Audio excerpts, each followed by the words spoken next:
Verse 36. Then Jacob became angry and berated Laban. Jacob said to Laban, "What is my offense? What is my sin that you have hotly pursued?" So the conclusion that Jacob drew from this is what he was afraid of. Yeah, it seems that Laban like giving him out, okay, I know you just kind of, let's say the excuse is not because I am bad or I deceived you, because you really want to go home. So okay, let's stop with that. But Laban didn't, Jacob didn't know. And so now with this and not being able to find, he feels that that was just a ruse of Laban. And Laban doesn't really, he's not really serious here. And if he leaves now, then maybe he will just continue, or we might come and attack him at night or something like that. This is now why it's like, why have you pursued me? Why in this, what did I do wrong? Verse 37. We have fell through all my goods. What have you found of all your household goods? Set it here before my kinsmen and your kinsmen, that they may decide between us two. Okay? Did you find anything? No. So if you have found, bring it here, so that they then can decide, okay, who's guilty and who's not guilty. So that we are going to make a choice here of who will then suffer and die or not. Okay? Let's settle this. Let the kinsmen, your sons, your daughters, everybody come together and settle this now, once and for all.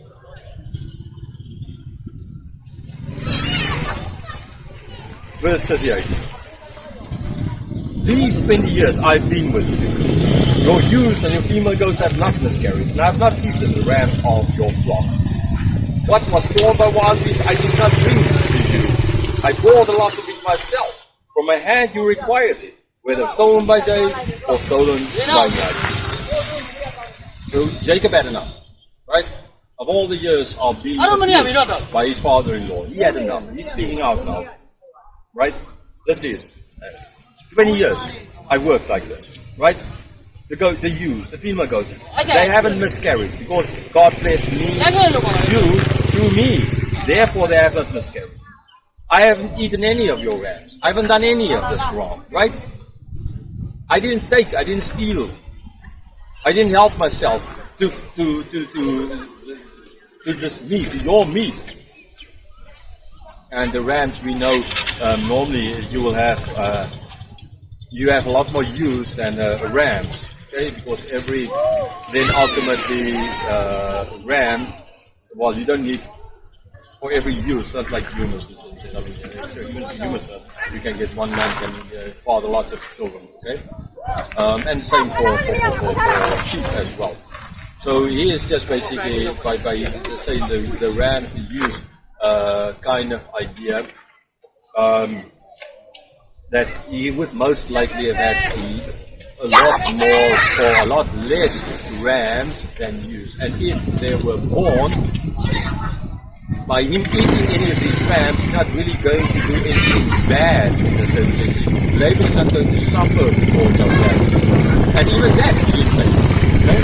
This is the point I think he's trying to make here. He could have, Laban would have lost because he doesn't need so many rams, but even then he didn't touch any of them.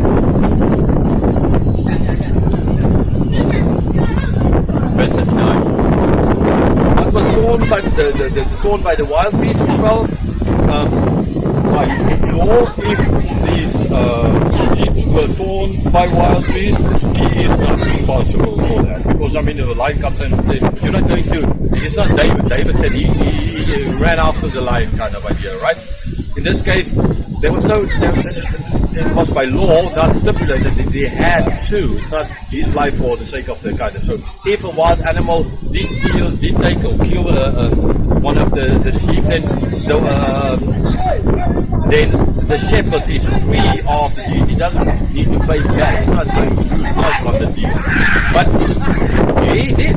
He bore it himself. Okay? As if he bore it himself. And yes, if things were stolen by day or stolen by night, again, not the duty of a shepherd. If somebody came, especially the night part, right? It's not even under his protection at stage. So, if someone, it's not his duty, it's not his responsibility, it's just Laban's loss. But Jacob took it in him. It was ultimately his loss, right? And this is what he's trying to. I ought to have, seemingly looking back, I ought to have done this. But I never did it. You are therefore wrong. Look at how you treated me all these years.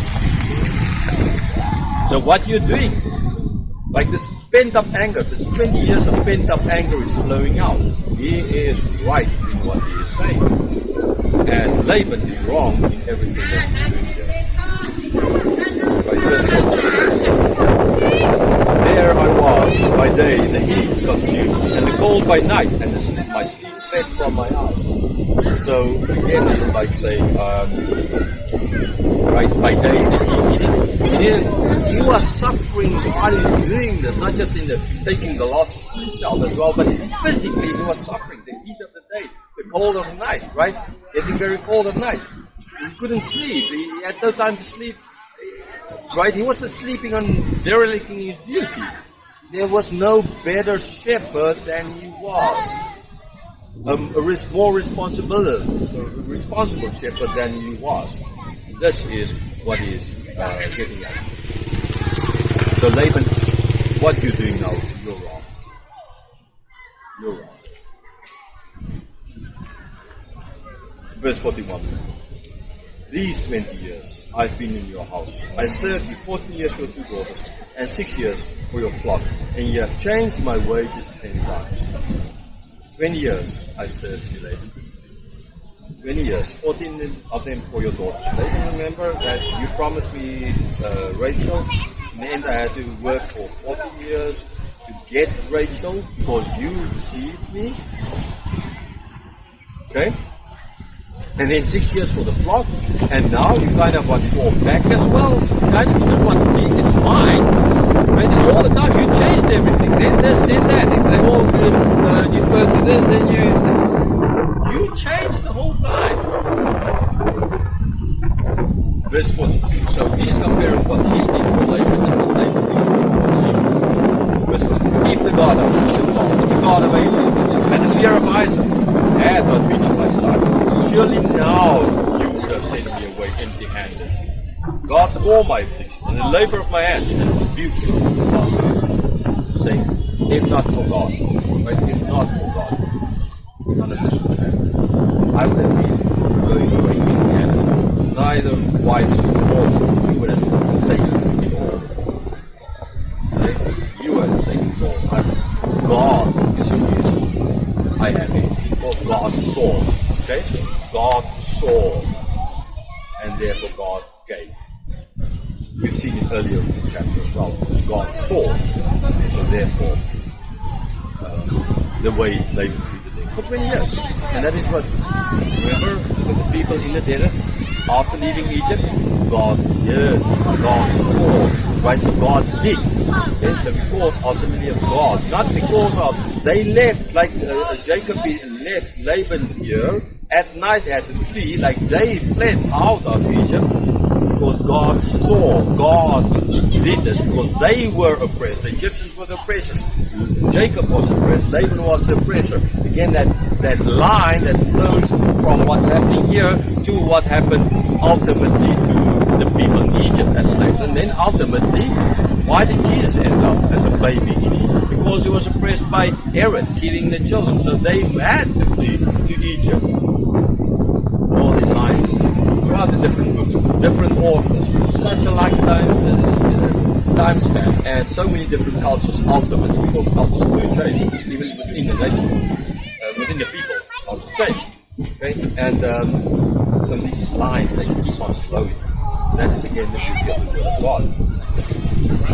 God saw the affliction, right? And God last night when he appeared, he rebuked. So that's saying don't bless, don't curse. It's God's rebuke of you. Okay, that is what is the important part. The fact that this is the reason why God appeared. You try to cheat me, you try to get all of this out, but God's not going to have it. God's not going to have any of that. That's so. David, I was always right. I never did 20 years. You all the time. And therefore God is on my side. So what do you want to do? You want to continue this discussion? Remember, God's on my side. Look out. Beware. you're going to come last.